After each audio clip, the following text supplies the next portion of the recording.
Hello, I'm Dr. Brijesh Patel, dermatologist, cosmetologist and hair transplant surgeon.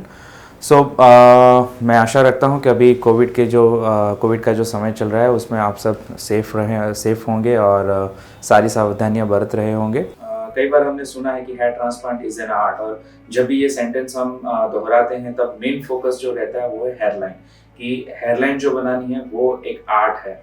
पर hair transplant जो होली एक part है वो एक आर्ट की तरह है, कि कई बार हमें ऐसे केसेस मिलते हैं जिसमें हेयरलाइन है वो इंटैक्ट होती है, वहाँ पे बहुत सारे बाल होते हैं, बहुत सारे ग्राफ्ट्स होते हैं, और बाकी का जो पोर्शन होता है वो बाल्ड हो जाता है।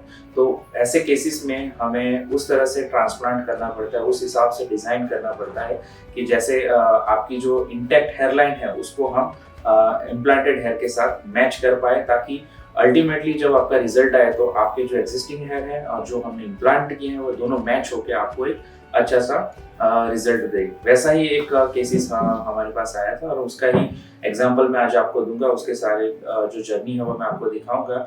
तो आप अभी देख रहे होंगे कि ये उनका बिफोर हेयर ट्रांसप्लांट का फोटोज है, जिसमें आप देख रहे हैं कि उनकी हेयरलाइन है और इतनी ज्यादा डेंस नहीं है, पर उन्होंने बाल बड़े करके उसको थोड़ा लुक दिया हुआ है कि वो थोड़ी डेंस लगे। बाकी उनकी हेयरलाइन इंटैक्ट है पर थोड़ी कम है, और मिडल पोर्शन जो है उनका पूरी तरह से खाली है।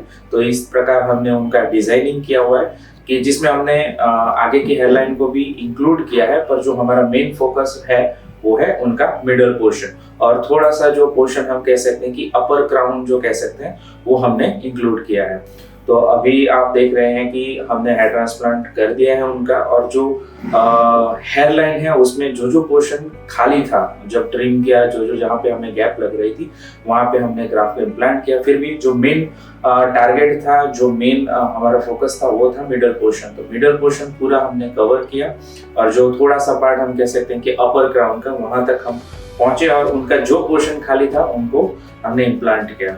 तो अभी आप देख रहे हैं कि 1 महीने के बाद उनका जो रिजल्ट है, उनके जो इम्प्लांटेड ग्राफ्ट है वही अभी ग्रो हो रहे हैं। कई बार क्या रहता है कि शेडिंग फेज में वो सारे जो ग्राफ्ट होते हैं वो मोस्ट ऑफ पेशेंट्स के गिरना शुरू हो जाता है। थोड़े से ऐसे पेशेंट रहते हैं जिनका शेडिंग फेज में भी ग्राफ्ट ग्रो होते हैं। तो ये पेशेंट उनमें से जिनमें फर्स्ट मंथ उनका जब हेयर ट्रांसप्लांट का कंप्लीट हुआ तो शेडिंग फेज में भी उनके ग्राफ्ट ग्रो हो रहे थे। अभी मैं आपको उनका फाइनल रिजल्ट दिखा रहा हूँ कि फाइनल रिजल्ट आप देख सकते हैं कि उनकी हेयरलाइन है वो डेंस हो चुकी है, उनका जो मिडल पोर्शन है वो पूरा कवर हो चुका है। और अभी मैं आपको उनका फुल्ली जो रिजल्ट है वो कोम के थ्रू भी बताऊंगा, और उनका जो 360 डिग्री व्यू होगा वो भी आप देखोगे तो आपको फुल्ली आप अंडरस्टैंड कर पाओगे कि उनका हेयरलाइन इंटैक्ट थी, मिडल पोर्शन खाली था। पर जब हमने हेयर ट्रांसप्लांट किया तो मिडल पोर्शन को फोकस किया, जो उनके एग्जिस्टिंग हेयर है उसके साथ उनका जो इम्प्लांटेड ग्राफ का जो रिजल्ट है वो हमने मैच किया, और जो अभी उनका रिजल्ट आ रहा है वो नेचुरल लुकिंग और उनको उनके जो फेस पे जा सकता है और अच्छा जो दिख रहा है उस तरह से आया हुआ है। तो आप ये फोटोज में और वीडियोज में देख सकते हैं। Thank you.